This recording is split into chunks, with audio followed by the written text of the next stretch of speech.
अभी हम लोग परबोधी सिसौनी गांव में है और ये गांव जो है भगवानपुर प्रखंड अंतर्गत वैशाली डिस्ट्रिक्ट के अंतर्गत ये आता है। और यहीं पे एक मंदिर है, मंदिर का निर्माण बहुत पहले से हो रखा है। बाबा भोलेनाथ की मंदिर है, लेकिन वहीं पे जो नंदी भगवान होते हैं, बसा जिसको हम लोग बोलते हैं, उनका थोड़ा सा किसी प्रकार की मतलब अंग में की कोई परिवर्तन आ गया था। इस वजह से जो है फिर से उनका प्राण प्रतिष्ठा किया गया है। उसके लेके यहाँ पे रुद्र महायज्ञ भी किया गया है। आप पीछे देख सकते हैं कि पंडाल भी बना हुआ है और बहुत सारे आचार्य महोदय और यहाँ पे जो ग्रामीण हैं, जो इस गांव के मतलब जग करता है और इन जग का सदस्य हैं, लोग सभी लोग बैठे हैं। अभी हमारे साथ यहाँ पे पंडित रोशन शास्त्री जी हैं, इधर चंद्रमणि पांडे जी हैं। और आपका नाम क्या हुआ? जी, मेरा नाम राधे जी हुआ। अच्छा, राधे जी हुआ है। सभी लोग मिलके जो है यहाँ पे यज्ञ करवा रहे हैं और यहाँ पे ये 15 तारीख को शायद समापन होगी। सही बोल रहे हैं? जी।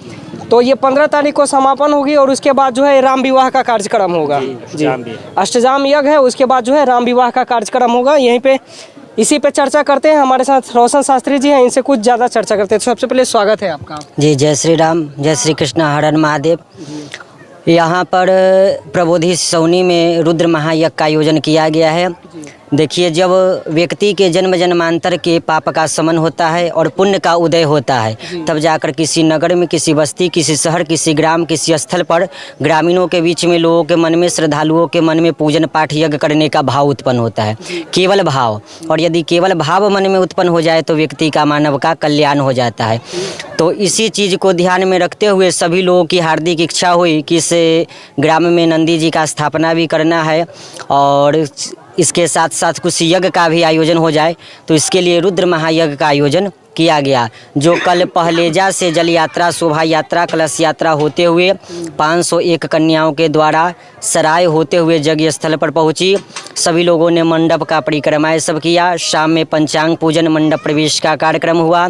आज जो शास्त्रों में नाना प्रकार के प्राण प्रतिष्ठा से पूर्व जो अधिवासन का क्रम बताया गया है, जिसमें भगवान को जलाधिवास, अन्नाधिवास, शय्याधिवास, तरह तरह के अन्न में, जल में, पुष्प में, मिष्ठाई, फल इत्यादि सब प्रकार के वस्तुओं में जो एक एक करके भगवान का वास कराया जाता है, ताकि गांव समृद्धशाली रहे, गांव उन्नति करे।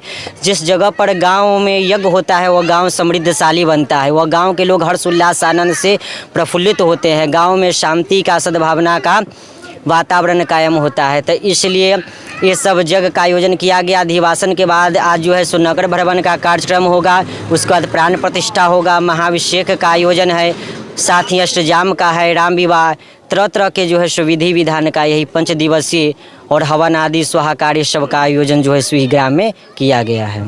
और इस यज्ञ में भंडारा का भी भंडारा का भी जो है सो, क्योंकि किसी भी यज्ञ में भंडारा का आयोजन होना जो है सो निश्चित रूप से स्वाभाविक है कि यज्ञ हो तो भंडारा का प्रसाद कुछ न कुछ लोगों को मिलना ही चाहिए। तो इस यज्ञ में भंडारा की भी व्यवस्था लोगों की तरफ से हुआ है। तो कहीं पे भी यज्ञ होता है तो भंडारा होता है ये। और ऐसे सौभाग्यशाली वो इंसान होते हैं जिनको भंडारा का थोड़ा सा भी अन्न प्रसाद के रूप में अगर उन्हें भेंट हो जाता है तो जीवन सफल हो जाता है, ऐसा कहा जाता है। हम लोगों के मतलब बहुत सारे लोगों का यही कहना है कि जग में जो भंडारा होता है और भंडारा का जो भी प्रसाद होता है, अन्न थोड़ा सा भी कुछ मिल जाए तो आपके लिए बहुत ही फ़ायदेमंद होता है। और ये इस तरह का यज्ञ से जो है गांव समाज में एक बहुत बेहतर संदेश भी जाने का काम होता है। गांव में जितने भी लगभग हम समझते हैं कि 4-5-6 गाँव होगा, यह 5-6 गाँव के लोग मिल के जो है इस प्रकार के यज्ञ कर रहे हैं और इससे समाज को ही नहीं पूरे हिंदुस्तान को ही एक बहुत बेहतर संदेश जाने का काम कर रहे हैं। तो पंडित जी आपका शुभ नाम एक बार बता। जी, मेरा नाम राधे जी हुआ। जी, हम गरौना लालगंज से हुए। यहाँ पर एक देखिए, शास्त्र में कहा गया है कि जहाँ शिव जी का पूजा होता है वहाँ राम जी का होना जरूरी है। फिर ये ब्राह्मण देवता एवं सब समाज के बीच अति हुई, जब शिव जी का पूजन हो रहे हैं तो श्री राम जी का भी होना चाहिए। और ये कलयुग में श्री राम नाम ही जीवन का मोक्षदायक कारक है। तो फिर यहाँ आज का कार्यक्रम पूर्ण होने के बाद फिर कल हवन होने के बाद यहाँ पर अष्टजाम यज्ञ का आयोजन किया जाएगा, क्योंकि वेद व्यास जी कहते हैं कि राम नाम ही जीवन का मोक्षदायक कारक है। एक राम नाम लेने से समस्त जीवन का कल्याण हो जाता है। तो कल जब यहाँ अष्टजाम का यज्ञ आयोजन होगा तो सब समाज का मिलन होगी, सब लोग आएंगे और मिलकर नाम का जप करेंगे। तो कितना खुशी की बात है। ऐसे अगर एक दूसरे के बीच में मिलन हो तो नहीं होता है, लेकिन अगर धार्मिक कार्य हो तो सभी लोग आते हैं, ना किसी में झगड़ा, ना किसी पर कोई विवाद नहीं रहता। सब जब मिलते हैं तो इसमें एक एकता का प्रतीक होता है, भाईचारा का प्रतीक प्रतीक होता है, इसीलिए हमारे लोग पूर्वज लोग गाँव में शांति का भी प्रतीक। शांति का होता है। तो सबसे बड़ा है कि शांति और एकता बने रहे, क्योंकि आज देखिए कि थोड़ा थोड़ा बातों पर लोगों का विवाद है और विवाद सुलझ नहीं पाता है, लेकिन एक यही धार्मिक कार्य है जहाँ पर कोई किसी में भेदभाव नहीं होते, सब एक लाइन से एक साथ बैठकर नाम जप करते हैं, भक्ति भाव करते हैं। यहाँ कुछ देर पूर्वे यहाँ पर 501 कन्या कलश उठाई थी, वो सुबह शाम आकर दीप जलाते हैं। फिर यहाँ पर सब समाज आते हैं, प्रसाद ग्रहण करते हैं, सभी भाईचारा में मिलन होती है।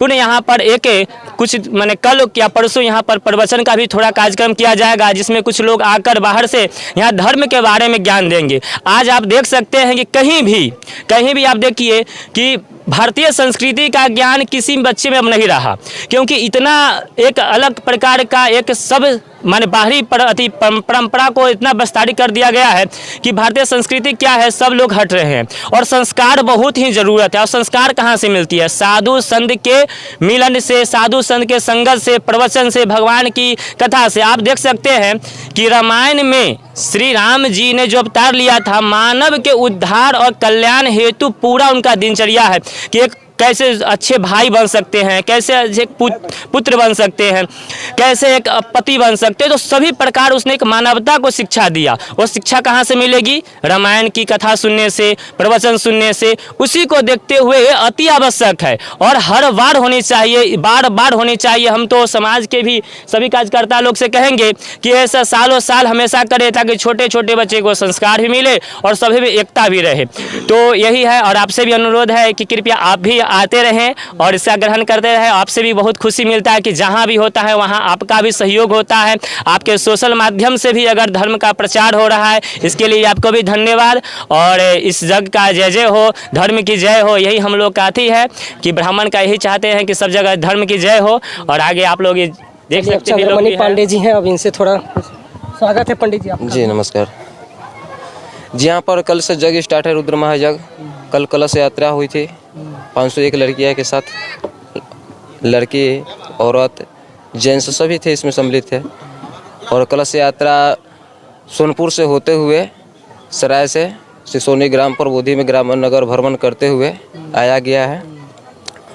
और कल पंचांग पूजा हुआ है, कल संध्या काल में आरती हुआ है, भंडारा हुई है कल भी। और यहाँ पर आज सभी वेदी का पूजन और सभी अन्नादिवास, पुष्पादिवास, फलादिवास और पंचामृत स्नान, मधु स्नान, शक्कर स्नान, घृत स्नान सभी से स्नान कराया गया है नंदी जी को। और अभी 5 मंदिर में ले जाकर के घुमाया जाएगा उनको नंदी जी को, यही है। उसके बाद स्थापना। चलिए लास्ट में पंडित जी क्या संदेश रहेगा जो हमारे भारत से इस प्रकार के संस्कृति सभ्यता जो है कहीं ना कहीं कम होती जा रही है, मतलब कहे साफ तौर पे कहे तो विलुप्त होती जा रही है, तो ऐसे में क्या संदेश रहेगा? हमारे तरफ से आपके न्यूज़ के माध्यम से यही सभी लोगों को संदेश रहेगा कि इस मानव जीवन में सभी के कल्याण के लिए केवल और केवल एक ही मार्ग है, भक्ति का और धर्म का मार्ग। यदि मानव अपना कल्याण चाहता है तो उसको अंतोगत्वा सभी चीज़ों का त्याग करके भगवान के शरण में भक्ति भाव वेद शास्त्र का ही सहारा लेना होगा। बिना वेद शास्त्र और भगवान के सहारा के कोई भी व्यक्ति मानव का कल्याण नहीं होता है। तो हम सभी लोगों को यही संदेश देंगे कि सभी लोग भगवान और वेद शास्त्र आदि से जुड़े पूजन पाठ जग अनुष्ठान आदि करें, इसमें संलग्नता से एकाग्रचित होकर भगवान के प्रति समर्पित हो, ताकि उनका भी कल्याण हो सके।